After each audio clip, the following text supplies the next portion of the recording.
बहुत बहुत धन्यवाद विनोद जी। जैसे विनोद जी ने बताया कि इस चर्चा करने का जो उद्देश्य है, हमें यही लगा क्योंकि खास तौर से जो स्कोर का काम है या सभी संस्थाओं का काम है, ज्यादातर सरकारी स्कूलों के साथ है और हमारी कोशिश है कि सरकारी स्कूल कैसे बेहतर बने, सरकारी स्कूलों को और कैसे बेहतर बनाया जाए। अभी तक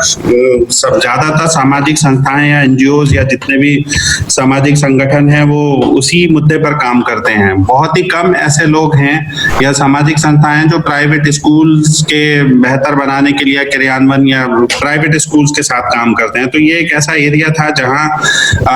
बहुत सारे लोग काम नहीं कर रहे हैं, मगर इस कोविड-19 और ड्यूरिंग लॉकडाउन के दौरान जो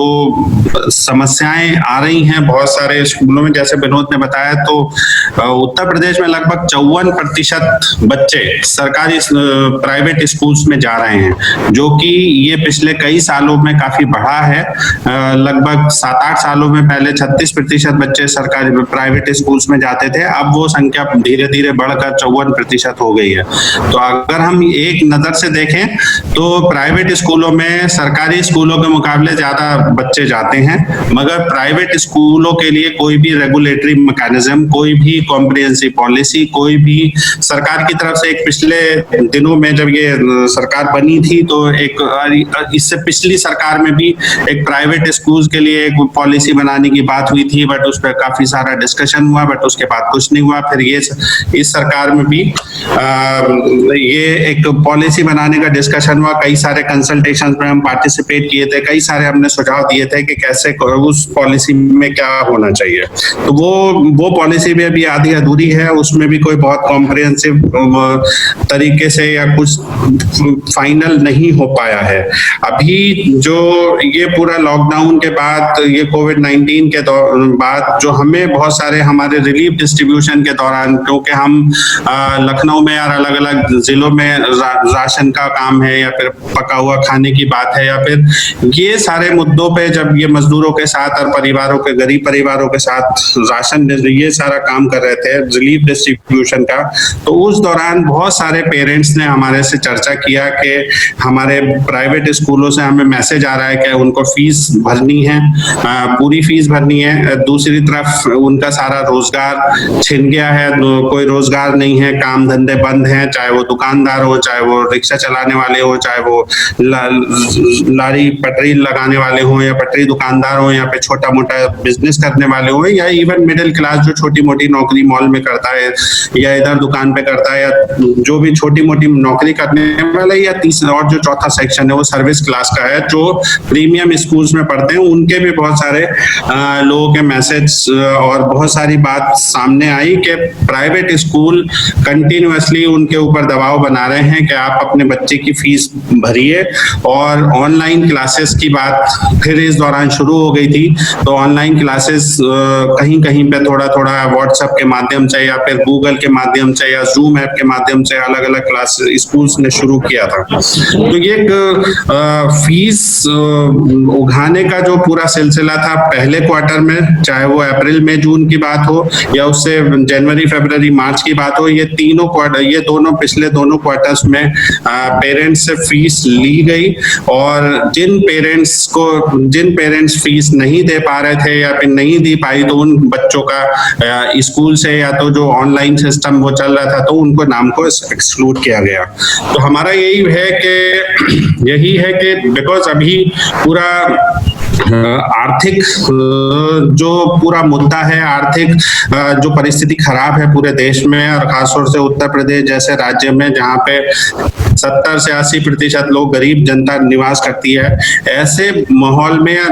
प्राइवेट स्कूलों के साथ प्राइवेट स्कूलों द्वारा जो फीस ली जा रही है, पूरी फीस ली जा रही है, कोई भी कंसेशन फीस में नहीं दिया जा रहा है, जबकि पढ़ाई मुश्किल से 5% या 10% या कहीं पे 15%, कहीं पे रेगुलर ऑनलाइन क्लासेस हो रही है, कहीं पे वो व्हाट्सएप के माध्यम से पढ़ा रहे हैं, कहीं पे वो भी नहीं पढ़ा रहे हैं। तो अगर स्कूल्स को फीस लेने का कोई भी औचित्य इस दौरान में नहीं समझ में आता है, क्योंकि पढ़ाई हो नहीं रही है और आप बच्चे से या बच्चे के पेरेंट्स को आप जबरदस्ती फीस लेने के लिए विवश कर रहे हो। दूसरी तरफ बहुत सारे टीचर्स का भी कंप्लेन आ रहा है कि टीचर्स, ज्यादातर स्कूल्स में टीचर्स को सैलरी नहीं दी जा रही है, या फिर टीचर्स को सैलरी दी जा रही है तो 50% दी जा रही है, 60% कहीं पे दी जा रही है, कहीं पे 70%। कहीं पे भी किसी भी स्कूल, खासतौर से लखनऊ के स्कूलों का, मैंने सभी स्कूल्स को, चाहे वो छोटे स्कूल्स हैं या बड़े स्कूल्स हैं, सब में पता किया, कहीं पर भी 70% से ज्यादा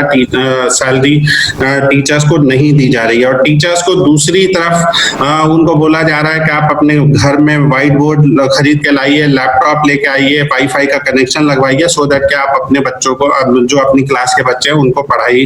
करवा सकें। तो एक तरफ ये मुद्दा है कि आप पूरी फीस बच्चों से उठा रहे हैं और टीचर्स को सैलरी नहीं दे रहे हैं। ज्यादातर मैनेजमेंट का यही है कि हमें टीचर्स को सैलरी देना है। दूसरा है कि सैलरी,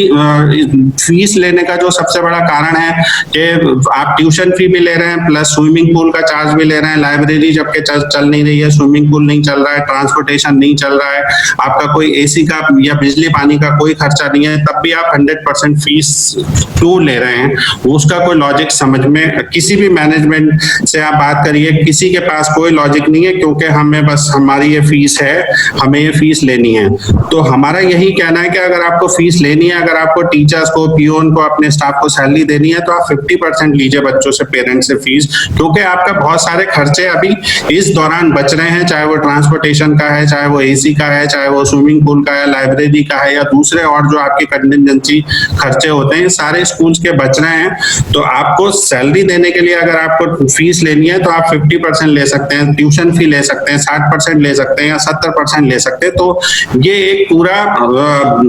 मैकेनिज्म कुछ ना कुछ होना चाहिए, बिकॉज स्कूल्स अपने तरीके से मनमानी कर रहा है। इसका हमें ये लगता है कि कोई भी एक कॉम्प्रिहेंसिव मैकेनिज्म नहीं है सरकार की तरफ से, जिसकी वजह से ये प्राइवेट स्कूल्स अपनी मनमानी कर रहे हैं। तो हमारा यही बोलना है कि दूसरा, एक सरकार की तरफ से कोई भी बहुत स्पष्ट आदेश या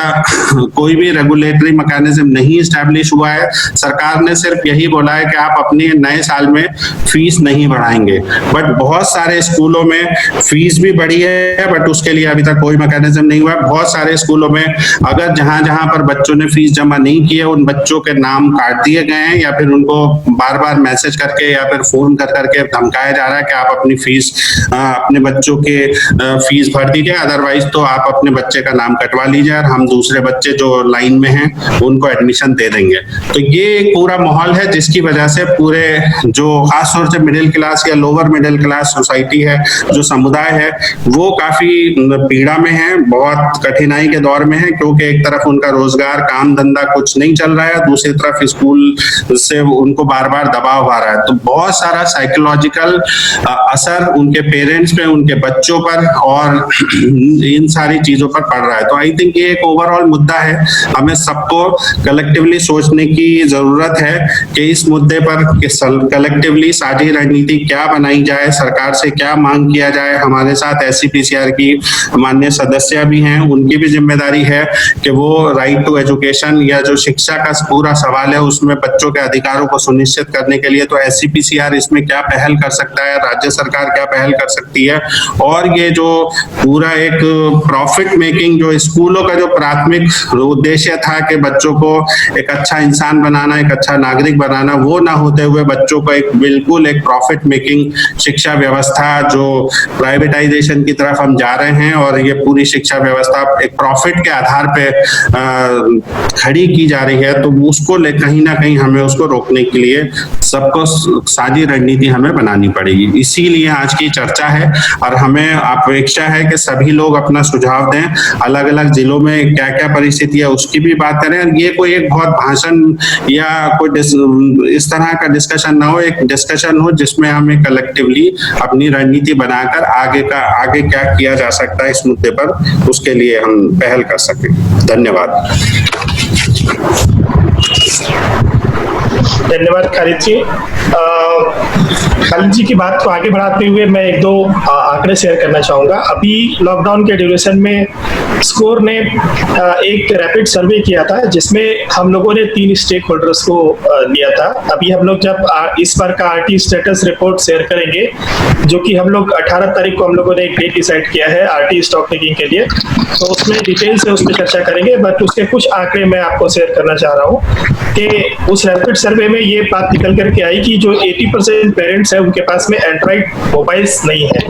और 7% पेरेंट्स हैं जिनके पास में कोई मोबाइल तक नहीं है। तो लेकिन इस ऐसे हालात में ऐसे केसेस भी हम लोगों ने डॉक्यूमेंट किए हैं जिसमें कि ये देखा गया है कि जो इकोनॉमिकल वीकर सेक्शन के बच्चे हैं जो सेक्शन 12(1)(c) के अंतर्गत एनरोल हुए थे, उन सारे बच्चों को फोर्स किया जा रहा है कि आप किसी भी प्रकार से मोबाइल फोन्स का अरेंज करो, एंड्रॉइड मोबाइल फोन का और इंटरनेट का, जिससे कि आपको पढ़ा सके। और उसके पहले कुछ फी भी कलेक्ट करने के लिए उनको फोर्स किया गया था। दूसरी बात ये निकल करके आई है कि हमीरपुर से एक केस निकल करके आया था जिसमें 3 बहनों के बीच में एक झगड़ा हो गया इसी एंड्रॉइड मोबाइल को लेकर के। वो गरीब परिवार का फैमिली था, किसी प्रकार से एक मोबाइल उस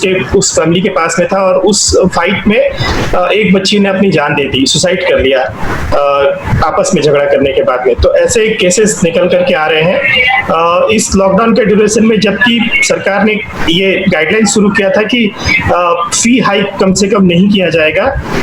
लेकिन बावजूद इसके रैपिड सर्वे में ये निकल करके आया है कि 56% पेरेंट्स ने ये बताया उनके स्कूल में किसी न किसी प्रकार से फी हाइक किया गया है नेक्स्ट एकेडमिक सेशन में। इस चर्चा को आगे बढ़ाने के लिए हमारे साथ में डॉक्टर प्रीति वर्मा है। हालांकि हम लोगों ने सोचा था कि एक बार सारे वक्ता बोल लें, उसके बाद फिर SCPCR से हम लोग उनके व्यूज को लें और फिर हम लोग भी उनको कुछ सजेशंस दें जिससे हम लोग साझा काम कर सके। लेकिन मैडम की तबीयत थोड़ी सी खराब थी, इस वजह से अगर आप मैडम जाना चाहें तो अभी अपनी बात को रख सकते हैं। नहीं विनोद जी, मुझे लगता है कि कुछ सुझाव जो हैं वो सुन लिए जाएं, उसके बाद मैं थोड़ा सा कुछ सुझाव भी सामने आ जाएंगे जिससे कि मैं आगे सरकार को लेटर लिख सकूंगी। तो अच्छा लग रहा है, चर्चा हो रही है इस विषय पे। ठीक है, थैंक यू। कंटिन्यू।